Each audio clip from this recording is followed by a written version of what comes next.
Crês, mas tens muitas dúvidas?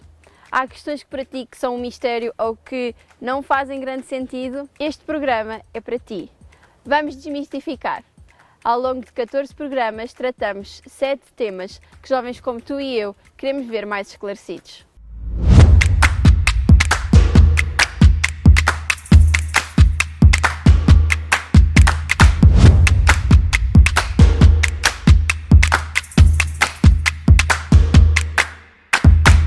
Hoje vem desmistificar a espiritualidade oriental e a sua possível relação com a fé cristã, com o padre Adelino Ascenso, missionário da Boa Nova. Eu sou a Ana Lúcia e este é o Take 1. Quem é o padre Adelino Ascenso? Uma boa pergunta para começar. Bom, o padre Adelino Ascenso é Adelino Ascenso, de nome, sou português, de nacionalidade, sou cristão, sacerdote católico, missionário. Muito bem. E é de onde já agora, que é português? Sou de Leiria, nasci numa pequenina aldeia chamada Val da Pedra, freguesia Tossouto da Carpalhosa, concelho de Leiria. Muito bem. Uma terra bonita. Uma terra bonita, a nossa terra natal é sempre bonita, consideramos sempre a nossa terra natal bonita, mas é uma aldeia, eu penso que é uma aldeia bonita, sim, mas só vivi lá há alguns anos no início da minha vida, mas volto lá sempre com prazer. Então agora vou saltar um bocadinho no tempo e perguntar-lhe o que é que o levou ao Japão. O que é que me levou ao Japão? O avião. O avião. Como bem, não é a pé, é um bocadinho difícil. Não, também podia ir de barco, mas demoraria muito tempo. Não, o que me levou ao Japão, eu peço desculpa pela brincadeira, Não tem mas problema nenhum. o que me levou ao Japão foi principalmente o desejo de encontro com culturas diferentes e com religiões diferentes. Portanto, eu fui para o Japão já como missionário, como sacerdote católico, e a minha intenção era trabalhar no campo do diálogo interreligioso. Então surgiram várias hipóteses, mas a mais viável era o Japão. Então eu fui para o Japão, precisamente, digamos que a razão fundamental era para trabalhar no campo do diálogo interreligioso e intercultural. E quantos anos esteve no Japão? Estive na totalidade 12 anos. Estive primeiro 6 anos, depois fui para Roma, onde estive 4 anos, regressei ao Japão, estive mais 6 anos. Portanto, no total, 12 anos. É muito tempo. Para o Japão não é muito tempo, porque nós, quando chegamos ao Japão, temos como primeira tarefa, e podemos dizer o primeiro trabalho missionário, é aprender o japonês, porque nós, no Japão, todo o nosso trabalho pastoral é feito em japonês, porque é para os japoneses. Nós acompanhamos os japoneses e por isso os 2 primeiros anos são dedicados exclusivamente à aprendizagem da língua e claro que isso não é suficiente para aprender a língua. Depois nós entramos, começamos a entrosar-nos um pouco na cultura e nós começamos a entrar um pouco a partir de 5 ou 7 anos. Portanto, 12 anos para o Japão não é muito tempo. Portanto, os primeiros 6 que lá esteve foi efetivamente a entrada, digamos assim, no Japão, naquilo que é a vivência do Japão. Pode dizer que sim, foi a entrada. Eu, como digo, estudei os 2 primeiros anos numa escola de japonês, 20 horas por semana, com muito trabalho para casa, porque eram 5 dias por semana, 4 horas por dia, e depois o trabalho para casa.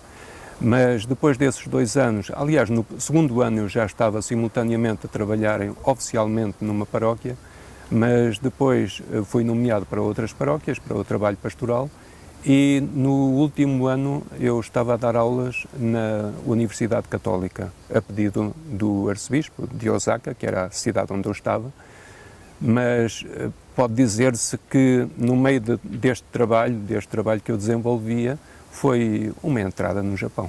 Ok. E assim, que dificuldades é que sentiu? Contraste, assim, o principal contraste, diria. Digamos que nós, quando chegamos no Japão e começamos a sentir a efervescência da cultura japonesa, nós notamos que todos os nossos valores, incluindo os nossos conceitos no que diz respeito à fé, são postos à prova. há ali uma grande trepidação. Eu gosto muito daquela expressão do Papa Francisco, que ele diz que nós devemos ser abanados, porque eu acho que sim, que nós necessitamos ser abanados para que as folhas secas caiam. E aí no Japão, principalmente quando nós somos confrontados com a cultura completamente diferente e também com os conceitos religiosos completamente diferentes, porque os cristãos são uma minoria irrisória, então os nossos valores são postos à prova. E isso é muito bom, porque é quando nós pelo menos caem as folhas secas, ou devem cair folhas secas, e devemos dar lugar a novos rebentos de uma nova primavera. E por isso é principalmente esse contraste inicial com a cultura japonesa. É difícil especificar um elemento, porque é tudo diferente. É tudo diferente.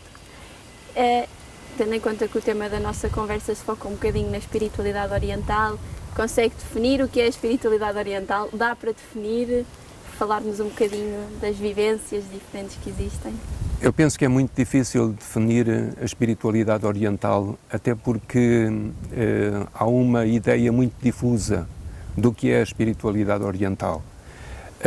Há muitas espiritualidades que derivam do hinduísmo, principalmente através da Índia, Nepal, e depois muitas espiritualidades que derivam do budismo, principalmente do budismo Mahayana, que é o denominado o grande veículo, que é o budismo mais, digamos, mais aberto mesmo ao mundo laico, e também o budismo Zen, que está bastante difundido mesmo no Ocidente. Portanto, digamos que há uma amálgama de espiritualidades. Eu diria que, se eu tivesse que definir a espiritualidade oriental com um ou dois termos, eu diria que a espiritualidade oriental se baseia fundamentalmente na escuta e no silêncio. Assim, uma dimensão um bocadinho mais contemplativa. Uma dimensão mais contemplativa, não tão racional como nós ocidentais. Depois há outra dimensão muito importante, que é a dimensão comunitária, no que diz respeito à espiritualidade, agora abrangendo a espiritualidade oriental. Depois também há outro elemento muito importante, que é a relação entre mestre e discípulo, que não é tão forte na espiritualidade ocidental como é na oriental. Realmente não, é um termo que não é muito conhecido aqui, aqui em Portugal e sim, na Europa, sim. E assim não é tão conhecida esta relação de mestre-discípulo. Sim, a relação mestre-discípulo, penso que mesmo em todo o Oriente é muito importante. Por exemplo, no budismo tibetano, há 4 escolas fundamentais do budismo tibetano, mas aí esta relação do mestre-discípulo é uma relação quase umbilical. Okay. E isto pode generalizar-se no que diz respeito a essa relação, essa linha entre mestre e discípulo, que é fundamental, não só no Tibete, como dizia, mas na Ásia em geral. E podemos falar de espiritualidade cristã? Podemos falar de espiritualidade cristã, sem dúvida. Normalmente falamos sempre, maioritariamente, de fé cristã. É raro usar-se o termo espiritualidade, pelo menos nos meios em que me movo. E que é essa a percepção que tenho. Mas conseguiria também definir a espiritualidade cristã, a fé cristã? Eu penso que a espiritualidade cristã, podemos dizer que a espiritualidade cristã está metida naturalmente na nossa fé cristã. Só que nós, cristãos, tendemos para sermos muito, principalmente nós ocidentais, tendemos para ser muito racionais. Ora, isto pode quebrar um pouco aquilo que nós definimos como espiritualidade, digamos, a contemplação, o silêncio, a escuta. Mas se nós formos, a começar pelos inícios da Igreja, se nós formos ver os grandes padres da Igreja e os místicos que foram aparecendo ao longo dos tempos, mesmo na atualidade, nós vemos que há aí uma espiritualidade cristã profunda. Agora, o problema, muitas vezes, é que nós buscamos o longínquo, muitas vezes é necessário buscarmos o longínquo para descobrirmos lá longe que o tesouro está na nossa casa. É um bom pensamento, sem dúvida. Porque a sensação que eu tenho enquanto jovem, eu acho que muitos jovens também têm esta percepção, é que a fé cristã é uma moral, tem regras e se nós não cumprimos essas regras, então não somos bons cristãos. Será que isto é assim tão verdade? Porque depois, comparando com a espiritualidade oriental, há assim uma dimensão, como falávamos há bocadinho, mais contemplativa, assim, uma procura de interior, de calma, de paz, é a percepção que eu tenho. Não tem que ser aquilo que efetivamente é o correto, mas é uma ideia que eu tenho e acho que há muita gente que tem essa dúvida. Às vezes o cristianismo, pelo menos aos jovens, e eu noto nos meios em que me movo, que as pessoas têm a percepção que se impõem com muitas regras. Não tem que ser a vivência de todos, felizmente, mas há muitos que olham para o cristianismo como uma checklist, em que diz isto e pronto, e sou um bom cristão. Se nós olharmos para o cristianismo nesse sentido, não seremos bons cristãos, porque o cristianismo exige uma grande abertura e essa grande abertura exige uma grande liberdade. No que diz respeito a essa lista dos pontinhos em que nós vamos pondo o visto para sermos bons cristãos, se nós temos, só o ter essa lista já é um pouco, eu diria, quase anticristão. É um mau princípio. É um mau princípio, porque Cristo libertou-nos. Exatamente. Agora, o que é necessário é nós termos uma coluna vertebral.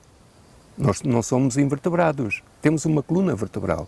E depois dessa coluna vertebral, não pode ser só essa coluna vertebral tem que ter sangue, nervos e carne, e tudo isso vai constituir o que é ser-se cristão.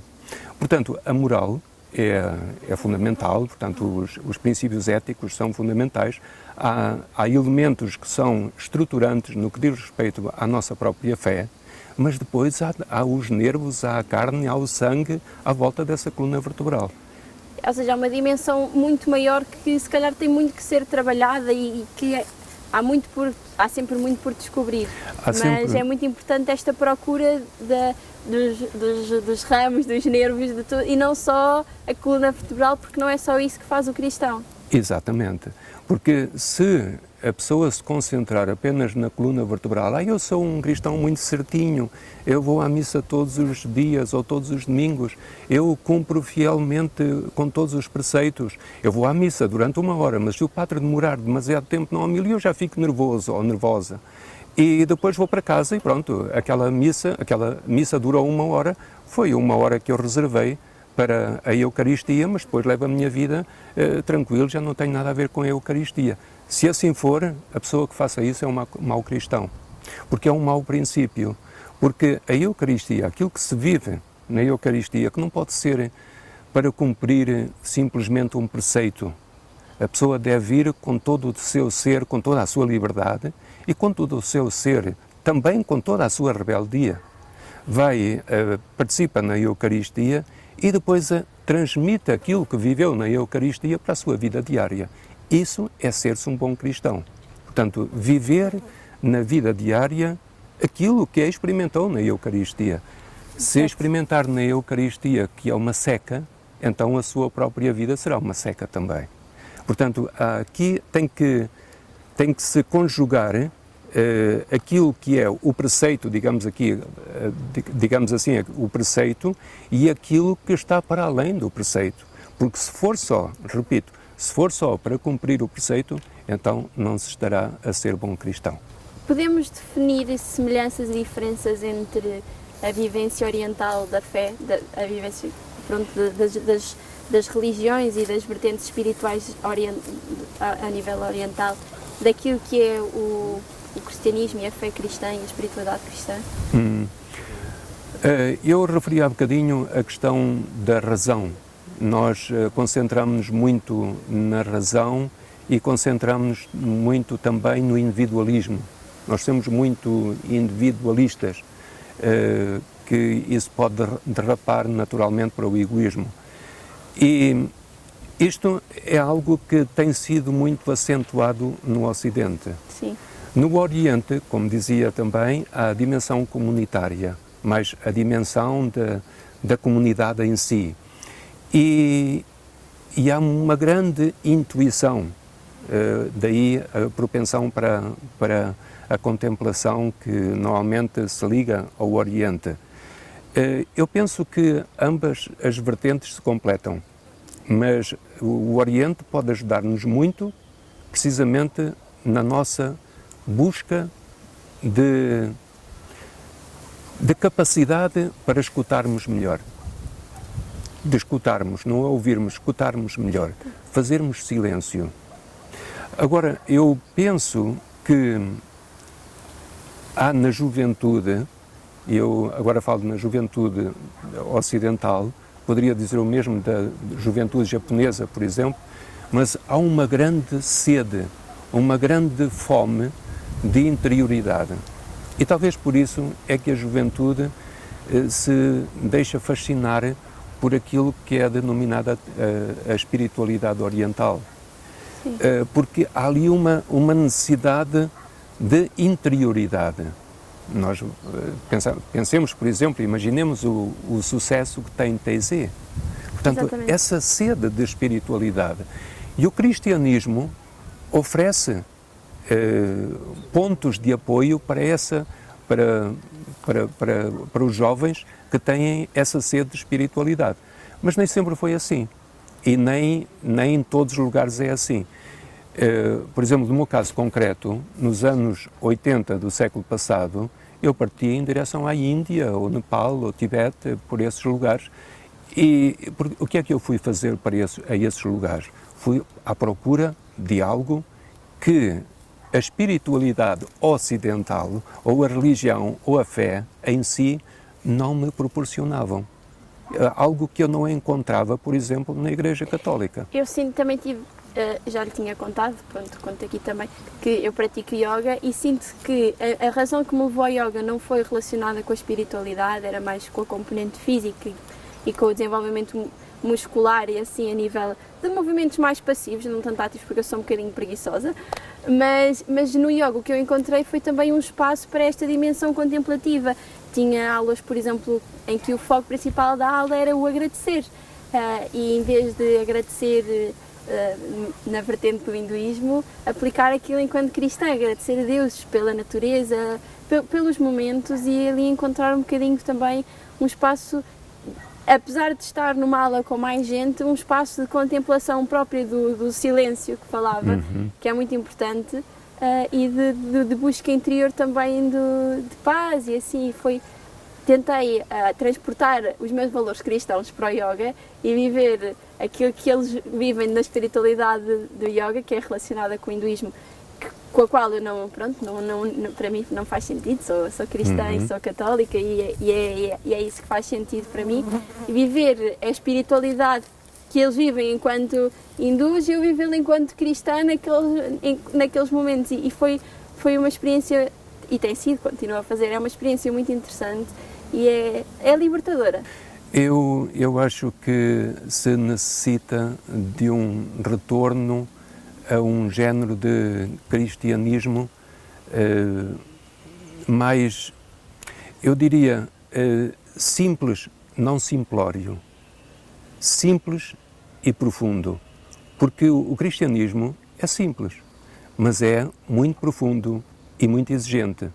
Não a questão dos preceitos, é muito exigente, porque seguir verdadeiramente Cristo não é tarefa fácil. É verdade. Não é tarefa fácil. Especialmente nos dias de hoje. Exatamente. Muitas vezes é lutar contra... Ainda agora, há pouco tempo, nós lemos o Sermão da Montanha. Aquilo que está no Sermão da Montanha é uma forma de vida contracorrente.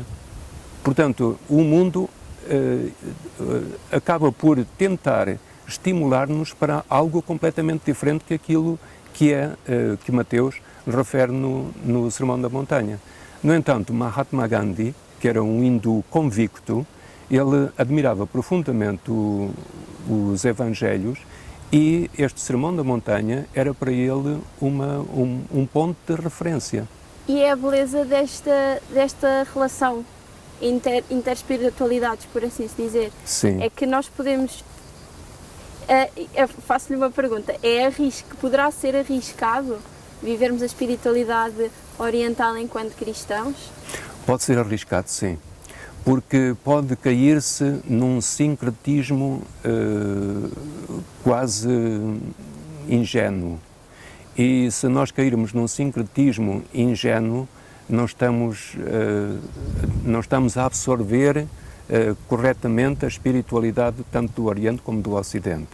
Pode haver aí uma forma de caminharmos juntos, mas não o sincretismo, porque isso é o que pode acontecer muitas vezes, principalmente a New Age acaba por reforçar um pouco esse sincretismo. Tudo é igual, vamos meter tudo aqui, vamos buscar um bocadinho ali, um bocadinho acolá e metemos tudo no mesmo tacho. E depois não se tem experiência nenhuma de nada. Exatamente. Portanto, isto tem a ver também com a questão do pluralismo religioso e do diálogo interreligioso. Ainda hoje eu vinha a ler um livro sobre precisamente o pluralismo religioso na Índia. O pluralismo religioso é fundamental, o diálogo interreligioso é fundamental, mas nós, quando partimos para o diálogo interreligioso, temos que estar convictos da nossa própria fé. Claro. Porque se nós formos para um diálogo interreligioso sem uma convicção, sem estarmos bem convictos da nossa própria fé, nós acabamos ou por ficar apenas na superficialidade e não aprofundamos, ou então, se aprofundarmos, acabamos por entrar nesse tacho de uma caldeirada que acaba por não ser nada. É uma autêntica confusão. Acaba por ser uma confusão. Pode acabar por ser uma confusão. Por isso é que pode ser perigoso. Se calhar a procura de uma orientação cristã mais focada também ajudaria a não confundir as duas, uma procura mais profunda. No meu caso, sinto que não faço essa confusão, mas diria que para os jovens da minha idade que se dedicam muito e que têm muito interesse pela espiritualidade oriental, se calhar começarem por assentar bem as ideias daquilo que é o cristianismo. Exato. E a partir daí construir uma relação entre as duas, porque poderá dar bons frutos. Eu penso que o cristianismo tem tesouros imensos no que diz respeito à espiritualidade, no que diz respeito à contemplação, no que diz respeito ao aprofundamento da fé que está sempre misturada com dúvida. Atenção, não é uma fé límpida. A fé límpida é crendice, não é a própria fé. A fé está misturada com dúvida. Mas, por exemplo, eu já referi há bocadinho, no século passado eu parti para o Oriente em busca de algo que eu não encontrava no cristianismo. Sempre me interessei muito pelo budismo, mas nunca me tornei budista. E eu estava num mosteiro budista tibetano no Nepal, quando tomei a decisão de regressar às minhas origens cristãs e culturais e religiosas e escavar na minha tradição até encontrar, de facto, aquela espiritualidade que eu encontrava no mosteiro tibetano, no Nepal. Okay. E foi por isso que eu regressei às minhas origens e decidi ser sacerdote católico. Assim, em tom de terminar, para que possamos continuar esta conversa e a desmistificar noutra altura, tem algum assim, um conselho rápido para os jovens, no geral, assim, para terminar esta conversa, alguma ideia principal? Diria, a ideia que me vem assim de repente é apenas uma palavra, sonho. Que os jovens, e isto vou tomar um pouco as palavras do Papa Francisco, que os jovens que não deixem que lhes roubem os sonhos e sejam rebeldes. Portanto, porque o espírito é rebelde e o jovem tem que ser rebelde e tem que ser um sonhador. E estamos a aproximar-nos aí da Jornada Mundial da Juventude, mais uma razão para o jovem que tenha sonhos, que não deixe que lhe roubem os sonhos e que não deixe que lhe roubem precisamente essa rebeldia para a realização desses sonhos. Muito obrigada por este bocadinho, Padre Adelino, e temos muito por onde desmistificar num próximo episódio.